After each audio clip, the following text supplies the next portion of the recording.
ಮೊನ್ನೆ ಮುಸಲ್ಮಾನರು ವಫ್ ಕಾಯ್ದೆಯನ್ನು ವಿರೋಧ ಮಾಡಿ ಪ್ರತಿಭಟನೆಯನ್ನು ಮಾಡಿದ್ದಾರೆ. ಪ್ರತಿಭಟನೆಯನ್ನು ಮಾಡಲಿಕ್ಕೆ ಅಧಿಕಾರ ಇದೆ, ಯಾರಿಗೂ ಇಲ್ಲ ಅಂತ ನಾನು ಹೇಳೋದಿಲ್ಲ.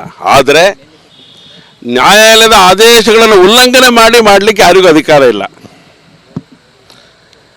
ನ್ಯಾಯಾಲಯ ಹೇಳಿದೆ ಯಾವುದೇ ರೀತಿ ವಕ್ಫ್ ವಿರುದ್ಧವಾದಂಥ ಹೋರಾಟಗಳನ್ನು ಮಾಡಿಕೊಡ್ದು ಅನ್ನುವಂಥ ಆದೇಶವನ್ನು ಮಾಡಿದೆ.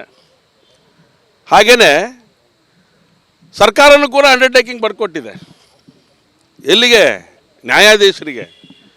ನಾವು ಯಾವುದೇ ಕಾರಣಕ್ಕೂ ಎಲ್ಲೂ ಕೂಡ ಪರ್ಮಿಷನ್ ಕೊಡೋದಿಲ್ಲ, ಈ ಒಂದು ಹೋರಾಟಗಳನ್ನು ಏನು ಮಾಡ್ತಾರೆ ಅದನ್ನು ಹತ್ತಿಕ್ಕೋ ಕೆಲಸವನ್ನು ಮಾಡ್ತೀವಿ ಅಂತೇಳಿ.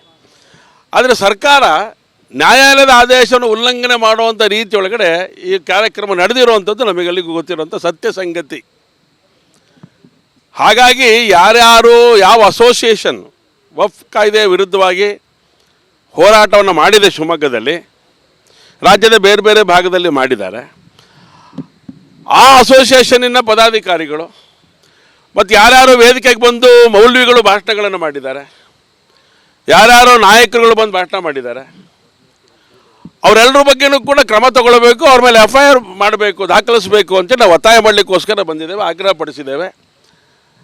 ಆದೇಶದ ಪ್ರತಿ ಬರಬೇಕು ಅಂತ ಹೇಳ್ತಾ ಇದ್ದಾರೆ ಜಿಲ್ಲಾಧಿಕಾರಿಗಳು, ರಕ್ಷಣಾಧಿಕಾರಿಗಳು ಆದೇಶ ಪತ್ರನ ಬಂದ ತಕ್ಷಣ ಅದ್ರ ಬಗ್ಗೆ ಕ್ರಮ ತಗೊಳ್ತೀವಿ ಅಂತ ಹೇಳ್ತಾ ಇದ್ದಾರೆ. ಆದರೆ ನಾವು ವಿಡಿಯೋ ಕ್ಲಿಪ್ಪಿಂಗನ್ನು ಕೊಟ್ಟಿದ್ದೇವೆ.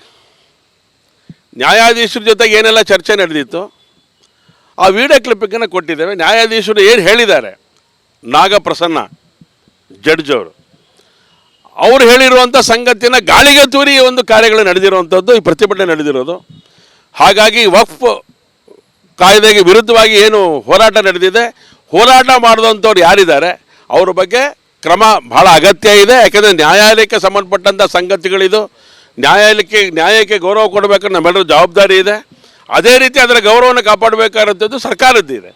ಸರ್ಕಾರ ಮತ್ತು ನ್ಯಾಯಾಲಯ ಈ ಎರಡರ ಬಗ್ಗೆಯೂ ಕೂಡ ಯೋಚನೆ ಮಾಡೋದು ಭಾಳ ಅವಶ್ಯಕತೆ ಇರೋದು. ನ್ಯಾಯಾಲಯ ಹೇಳಿದೆ, ಸರ್ಕಾರ ಪಾಲನೆ ಮಾಡಬೇಕು. ಆದರೆ ಅದಕ್ಕೆ ಶಕ್ತಿ ಕೊಡಬೇಕಾದಂಥದ್ದು ರಕ್ಷಣಾ ವ್ಯವಸ್ಥೆ. ರಕ್ಷಣಾ ಇಲಾಖೆ ಈಗಾಗಲೇ ಅವ್ರದ್ದು ಭೇಟಿ ಮಾಡಿದಾಗ ಹೇಳಿದ್ದಾರೆ, FIR ದಾಖಲು ಮಾಡಲಿಕ್ಕೆ ಅದೊಂದು ಜಡ್ಮೆಂಟ್ ಕಾಪಿಯನ್ನು ತೊಗೊಳ್ತೀವಿ ಮಾಡ್ತೀವಿ ಅಂತ ಹೇಳಿದ್ದಾರೆ. ಉಳಿದಂಥ ಸಂಗತಿ ನಂತರದಲ್ಲಿ ಅದ್ರ ಬಗ್ಗೆ ಯೋಚನೆಯನ್ನು ಮಾಡಿ ನಾವು ಹೇಳ್ತೇವೆ. ಮಾಕ್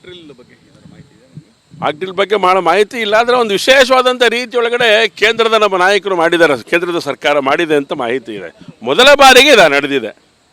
ಮೊದಲ ಬಾರಿಗೆ ಮಾಕ್ ಡ್ರಿಲ್ ಏನು ಅನ್ನೋಂಥದ್ದು ಇಡೀ ಜಗತ್ತಿಗೆ ಗೊತ್ತು ಮಾಡೋಂಥ ಕೆಲಸವನ್ನು ಮಾಡ್ತಾ ಇದ್ದಾರೆ. ಬೇರೆ ಬೇರೆ ದೇಶದಲ್ಲಿ ನಡೆದಿತ್ತು ಎಲ್ಲ ನಮಗೂ ಗೊತ್ತಿಲ್ಲ. ಆದರೆ ನಮ್ಮ ದೇಶದ ಪ್ರಧಾನಮಂತ್ರಿಗಳು ಈ ಕಾರ್ಯಕ್ಕೆ ಕೈ ಹಾಕಿದ್ದಾರೆ. ಇದರಿಂದ ಸಾಕಷ್ಟು ಶಕ್ತಿ ನಮ್ಮ ಎಲ್ಲ ನಾಗರಿಕರಿಗೆ ಸಿಗತ್ತೆ, ವಿಶ್ವಾಸ ಜಾಸ್ತಿ ಆಗುತ್ತೆ ಅನ್ನೋಂಥ ಸಂಗತಿಯನ್ನು ಮಾತ್ರ ಈ ಸಂದರ್ಭದಲ್ಲಿ ಹೇಳ್ತೇನೆ. ಗ್ಯಾರಂಟಿ ನ್ಯೂಸ್, ಸುದ್ದಿ ಖಚಿತ, ನ್ಯಾಯ ನಿಶ್ಚಿತ.